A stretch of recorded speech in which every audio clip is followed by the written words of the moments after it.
நேற்று கிளாஸ் நடக்கலை, ஆனால் இதான் என்னோடய ஷார்ட் ஸ்பீச்சு.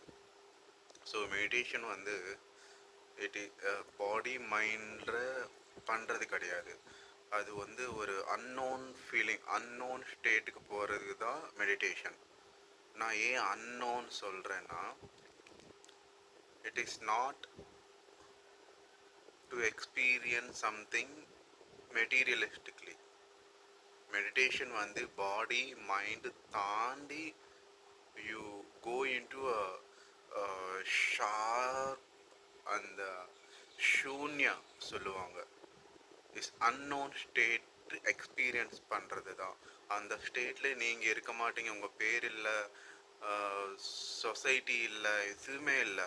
அதை எக்ஸ்பீரியன்ஸ் பண்ணிவிட்டு திருப்பி இந்த பாடிக்கு வந்துடணும். அந்த மாதிரி ப்ரிப்பரேஷனில் இருந்தால் தான் மெடிடேஷன் ப்ராப்பராக எக்ஸ்பீரியன்ஸ் பண்ண முடியும். இல்லை என்னால் முடியல, வரலனா கூட பரவாயில்ல,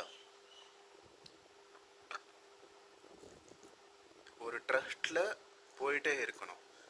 எதுவுமே ஜட்ஜ் பண்ணக்கூடாது. ஜட்ஜ் பண்ணால் என்ன தெரியுமா, ஈகோ வந்துடும். Ego is the main obstacle for மெடிடேஷனுங்க.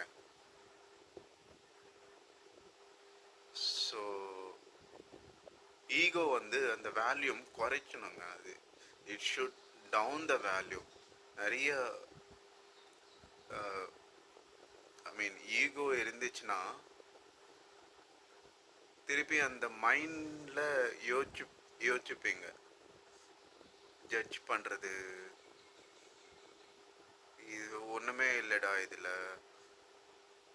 இதெல்லாம் நம்மளோட conditioning mind. So we try to escape and நம்ம ஈகோ நம்ம சாட்டிஸ்ஃபை பண்ணணும் இல்லையா, எதுவுமே நடக்கலைன்னா. ஸோ இதெல்லாம் ஒரு நடக்கும். கொஞ்சம் அவேர்னஸ் இருந்தால் பாடி மைண்டு தாண்டி போகணும், அவ்வளோதான். ஓகே, பிரெத் வந்து ரொம்ப பியூராக இருக்கும். Breath is completely pure. இந்த பிரெத் வந்து எதில் கம்பேர் பண்ணணும் தெரியுமா, நம்ம ஈகோ யூஸ் பண்ணி. You should compare your breath with the 5 elements of the earth. The 5 elements are very natural. அதுக்கு கம்பேர் பண்ணணும். அந்த இதில் நம்ம ப்ரீதிங் மேட்ச் பண்ணணும். நம்மளோட காற்று பாருங்க, ஃபயர் பாருங்க, தண்ணி, earth, sky, these are all natural without any polluted. So அந்த இதுக்கு நம்ம பிரெத் வந்து மேட்ச் பண்ணணும். எவ்வளோ பியூட்டிஃபுல்லாக இருக்கும் பாருங்கள். இதை மேட்ச் பண்ணால் தான் நம்ம பாடி மைண்ட் பர்சனாலிட்டி எல்லாமே தாண்டி you become one with the nature around. நேச்சரில் you become as a one. Super, right? So this is what I'm trying to say. Sit with yourself patiently. Music கூட add பண்ணிட்டு breath தவிர breath observe பண்ணுறது தான் நம்மளோட natural state. Breadth கூட எங்கேயும் hold பண்ணக்கூடாது. நம்ம ஃபீல் பண்ணிகிட்ருக்கோம், ஓகே நான் நல்லதாக ப்ரீத்திங் எடுத்துகிட்ருக்கேன், அட் தி சேம் டைம் யோசிச்சுட்டு இருப்பாங்க, ரெண்டுமே நடந்துகிட்ருக்கோம், நமக்கு தெரியாது. நல்லா கவனிச்சுங்க. யோசிச்சுப்பீங்க, இல்லைனா பிரெத்து கவனிக்க முடியும். ஏதோ ஒன்று தான் பண்ண முடியும். யோசிச்சுட்டே இருந்தேன்னா பிரெத் வந்து டிஸ்டர்ப் ஆகிடும், நேச்சுரல் பிரெத் இருக்காது. அதனால் வித்தவுட் எனி தாட்ஸ் பிரெத் வந்து கண்டினியூஸாக அப்சர்வ் பண்ணிகிட்டே இருக்கணுங்க. ரொம்ப பேஷன்ஸ் தேவை. மியூசிக் கூட வந்து ஆட் பண்ணணும். அப்போ தான் கமிட்மெண்ட்டு, அந்த மியூசிக் வந்து நமக்கு தெரியாமல் நம்ம ஹார்ட்டில் வந்து ஒரு சூப்பர் ஃபீலிங் வரும். மியூசிக் வந்து மைண்ட் என்ஜாய் பண்ணுற மியூசிக் கிடையாது, அது ஹார்ட்டில் ஒரு ஃபீலிங் வரும்.